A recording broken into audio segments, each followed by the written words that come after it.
Shalom Bapak Ibu Saudara-saudara yang terkasih di dalam nama Tuhan Yesus Kristus.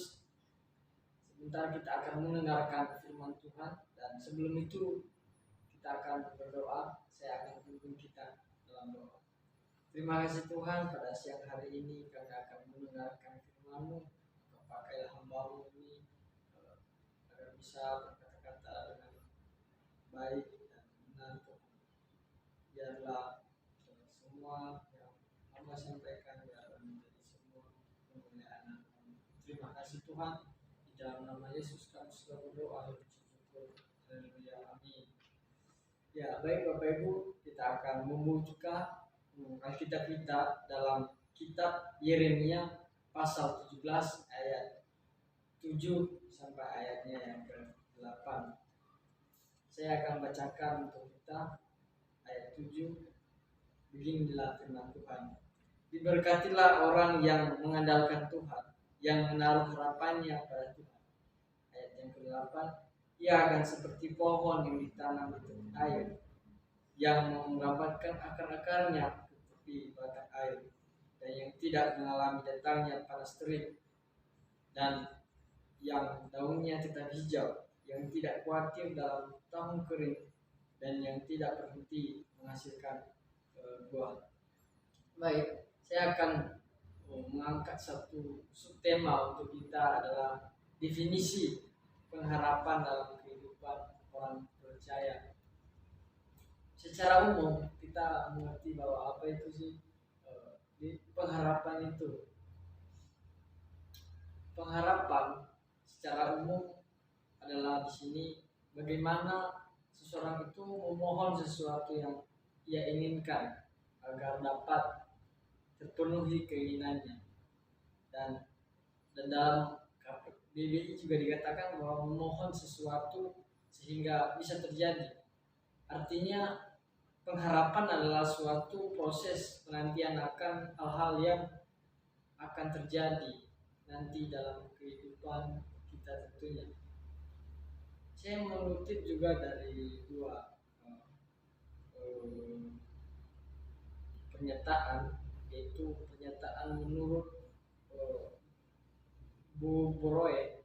Katakan di sini yang dimaksud dengan pengharapan adalah suatu pengharapan yang akan kesenangan yang tidak terus menerus, yang disebabkan oleh pemikiran akan sesuatu di masa depan. Dan kedua, menurut Fleming, adalah segala harapan, keinginan dan cita-cita terhadap sesuatu yang ingin dicapainya melalui perilaku dan tindakan nyata. Tentunya kita di sini semua mempunyai harapan yang berbeda-beda. Tentunya ada harapan untuk gimana jika selesai, contohnya jika sudah selesai kuliah atau mau kemana, atau harapan untuk menikah atau lain sebagainya. Tentunya itu menjadi satu harapan bagi kita. Di sini yang saya lebih tekankan di sini adalah pengharapan. Bagaimana sih pengharapan dalam kehidupan orang percaya? Kehidupan orang percaya tentunya kehidupan orang percaya itu orang yang hidup di dalam Tuhan, yang dekat dalam Tuhan. Dan bagaimana dampak berharap kepada Tuhan? Apa yang kita dapatkan ketika kita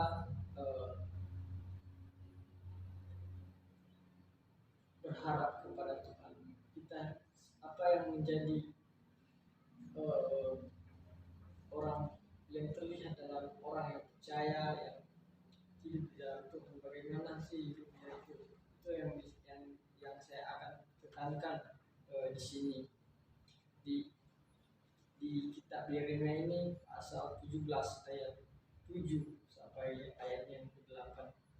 Tentunya di kitab ini dari pasal 17 sampai dari pasal 17 ayat 1 sampai ayatnya yang ke-8.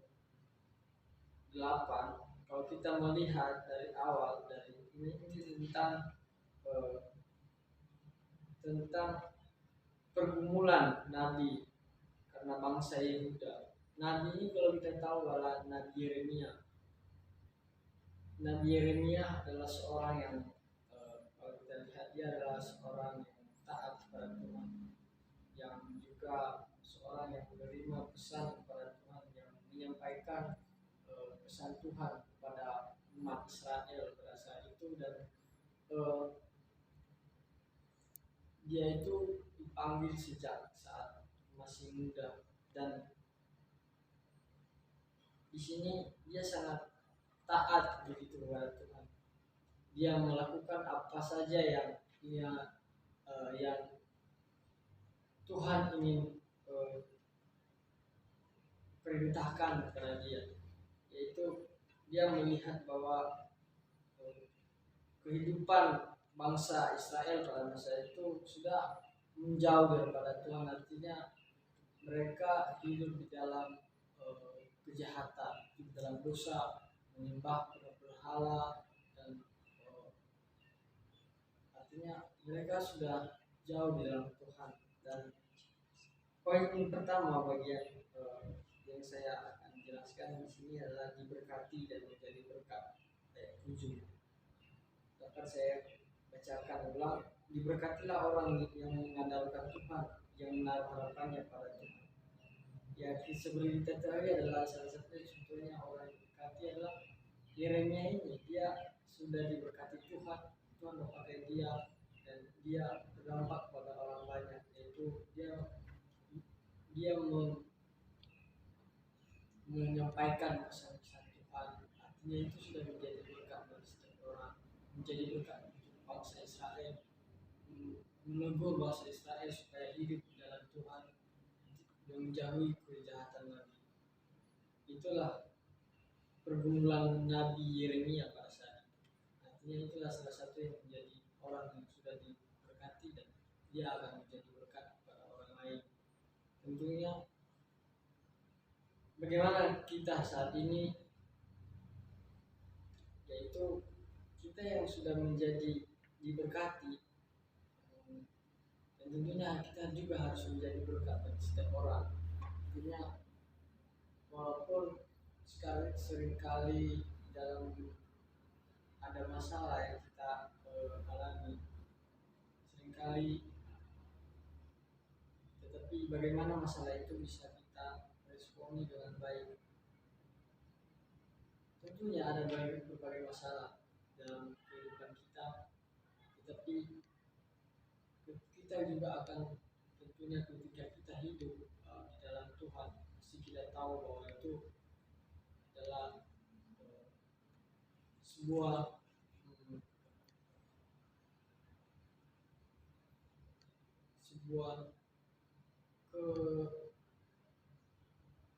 sebuah pencobaan. Artinya Tuhan tahu bahwa itu adalah sebuah masalah, dan Tuhan itu mengizinkan itu terjadi supaya kita menjadi lebih dekat kepadanya, kita lebih dekat kepada Tuhan, sehingga kita akan diberkati oleh Tuhan, dan orang lain akan melihat kita, orang lain akan tahu bahwa, dan itu menjadi berkat kepada orang lain, sehingga orang lain dapat menilai sikap kita. Itu contohnya. Dan ke bagian kedua adalah baik ada saya bacakan menjadi yang ke-8. Ia akan seperti pohon yang ditanam di tepi air, yang merambatkan akar-akarnya ke tepi batang air, dan yang tidak mengalami datangnya panas terik, yang daunnya tetap hijau, yang tidak khawatir dalam tanah kering, dan yang tidak berhenti menghasilkan buah. Di sini dikatakan bahwa dia seperti pohon yang ditanam di tepi air. Yang poin di sini adalah memiliki kehidupan yang bertumbuh dan berbuah. Artinya orang yang sudah diberkati dan kehidupannya itu di sini dikatakan bahwa dia seperti pohon yang ditanam di tepi air. Artinya dia tetap hidup dalam Tuhan. kita melihat bahwa bagaimana itu sih pohon itu sebenarnya. Pohon itu memiliki ketika ia hidup di dalam tepi air, artinya dia terus berkembang. Dia ketika dia merambatkan batang-batangnya ke tepi batang air, ke tepi air maksudnya, ketika dia merambatkan ke tepi air, pastinya dia pasti bertumbuh,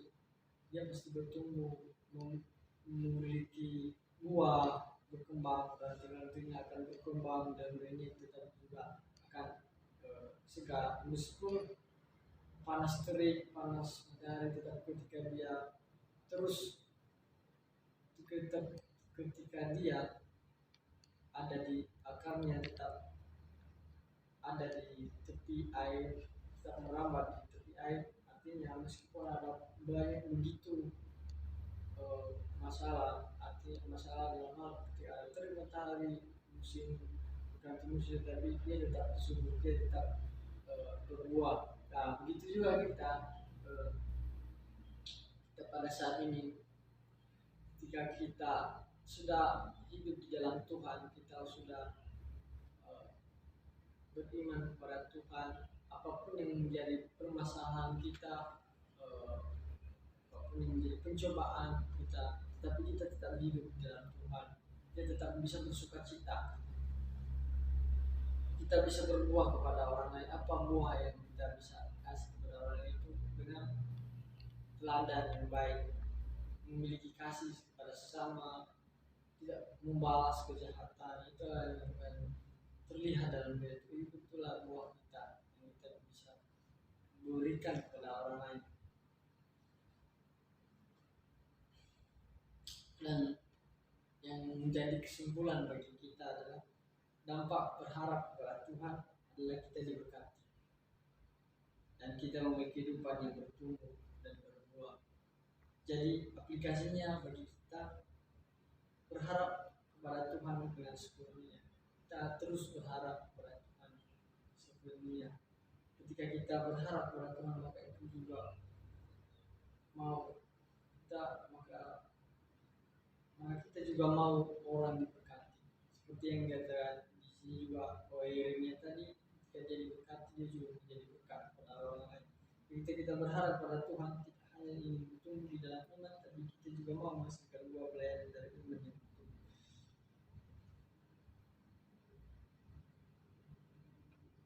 Ketika Tuhan juga, ketika kita sudah bertumbuh iman kita kepada Tuhan, dan ada, kita juga akan menghasilkan buah pelayanan dari iman yang bertumbuh.